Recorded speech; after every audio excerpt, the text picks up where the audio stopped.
Week 4 edition, and it is a good one so far, and we got a lot more coming. Let's bring in my guy, Matt. Matt, this happened last night, and what a game it was. You gotta buckle up, ladies and gentlemen. We are in for a thriller. Let's jump into it. Caleb, roll the tape. An absolute fireworks show between the Nicholas County Grizzlies and the Lincoln Cougars. We'll get things started off here with Devin Nash getting it going in the first, making a man miss. He's gonna outrace everybody, gets to the end zone, touchdown, his first of the night. Keep an eye on this, his name right there. He had a game for the ages. Now, Lincoln quarterback, A.J. Bart, in taking the snap. He's gonna look. He's gonna connect with Brody Barnes over the middle here. He makes a man miss. He's gonna go for the end zone, but he's brought down at the 1. But very next play, they punch it in. We're tied up at 7. Now, Devin Nash carrying the rock, rushing down the field, racing up the right sideline, and he's in just past the pylon, and he retakes the lead for Nicholas County.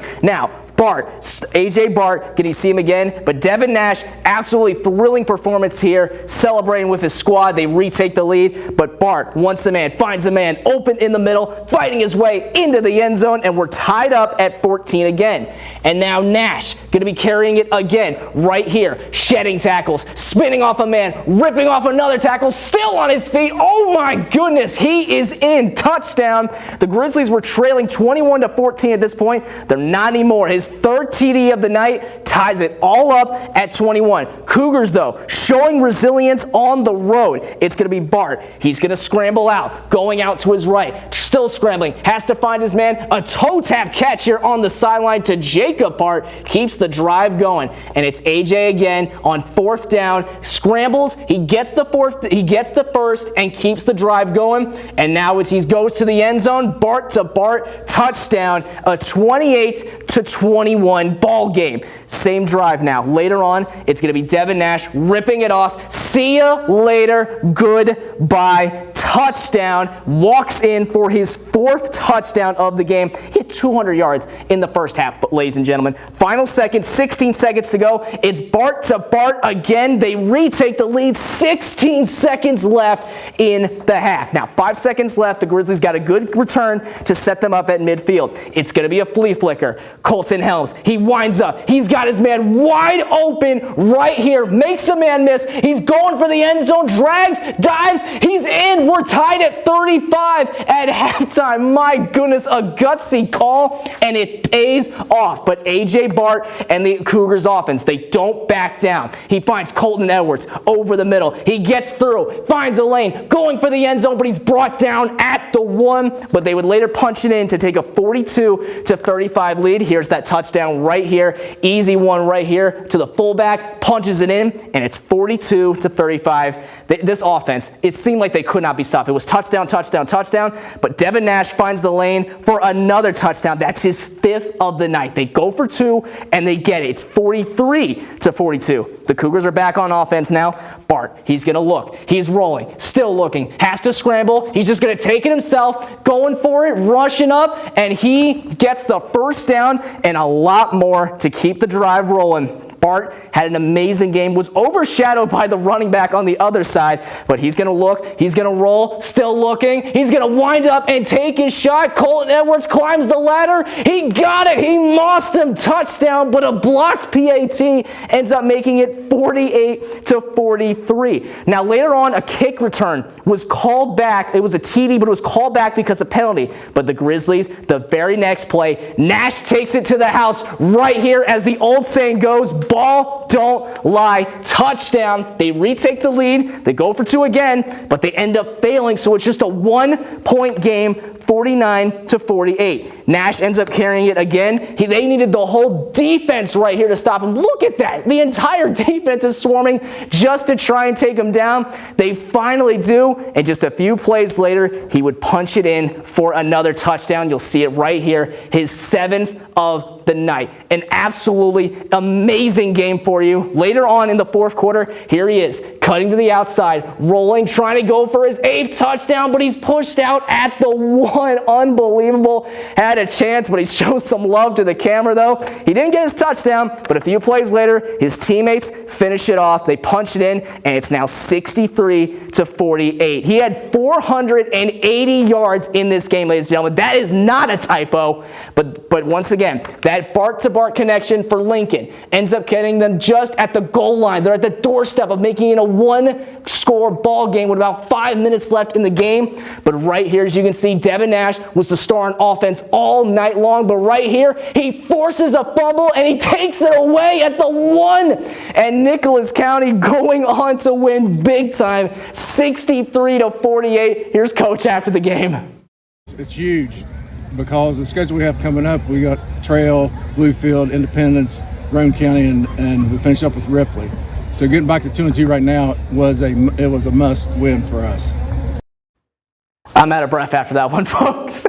That was insane. So it actually ended 511 yards rushing for Nash, which almost was a record. I mean, close. Paul McCoy back in 2006 went for 661. That's a West Virginia record. That is still insane to think about. It is insane. Nash, I mean, what a game. Absolutely. He was extremely humble. I talked to him later after the game. Really credited his offensive line on this one, and they were making holes for him all day long. And he just, credit to him and credit to both. Yeah, and by the way, you're going to hear from Nash later on this week when we do Athlete of the Week. Spoiler alert. No, spoiler alert, but that's obviously going to him. All right, we got a lot more coming. What about Oak Hill? After losing to Princeton last week, how do they bounce back? Let's go out to Shady Spring to see how this one goes. We go out to Shady Spring where Oak Hill comes down, it comes down to Oak Hill. They have the lead early, and they're threatening to score, and Luke Endicott gets hit while he throws it, but Tyler Coliseum's there on the slant, and the Red Devils find 7. What a play by Endicott. While getting hit, he gets it off, and Coliseum's there to bring it in. Then Oak Hill gets the ball right back. Endicott drops back, looks deep, lets it rip, but Jack Bailey jumps up and picks it off. The Tigers have some life.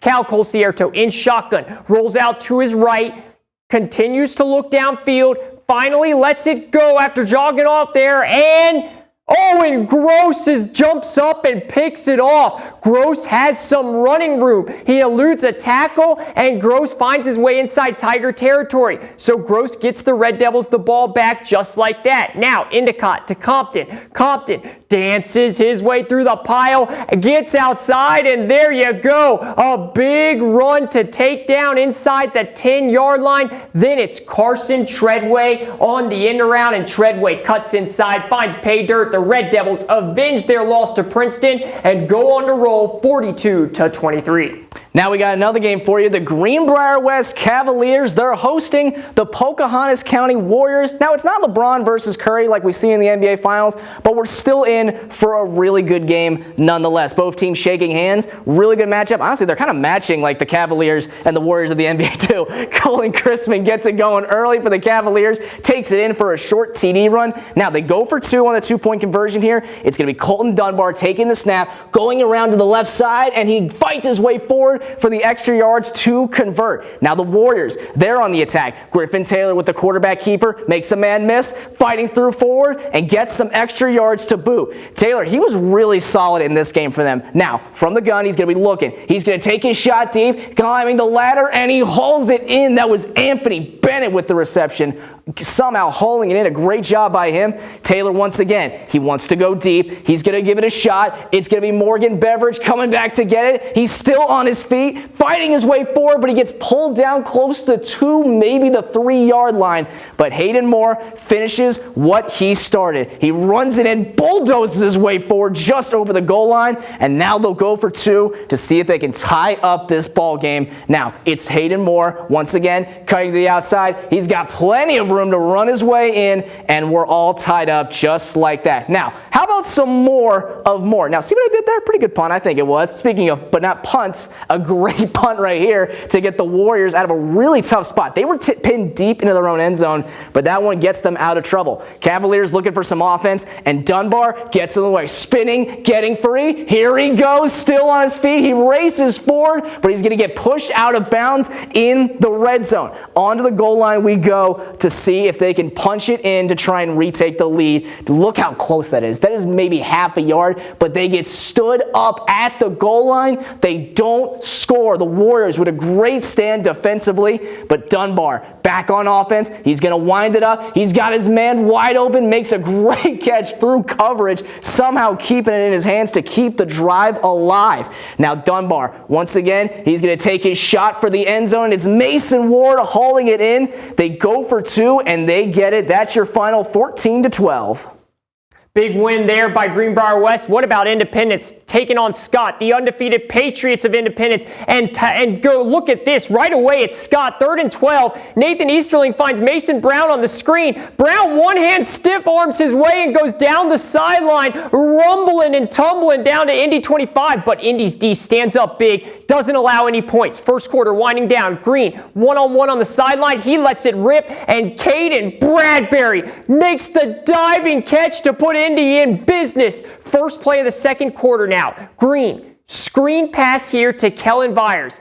Kellen Byers gets the block, and there he goes. Byers from the Scott 45 to the end zone. Touchdown Patriots. A couple of minutes later, Indy gets it right back, and guess what? It's not deja vu, or is it? It's the exact same play at the exact same spot, and it gives it another touchdown. Indy rolls on their way to a 4-0 start. Massive shutout. Woodrow 28, Bluefield 34, the highlight of the night. Chapmanville 49 over Midland Trail 7. They get their first loss. Independence wins, Oak Hill wins, and West Side wins over Pikeview. James Monroe takes down Liberty. Big win there. Nicholas County, we talked about it. Big win. Greenbrier West win, and Nicholas County gets another big win against Lincoln.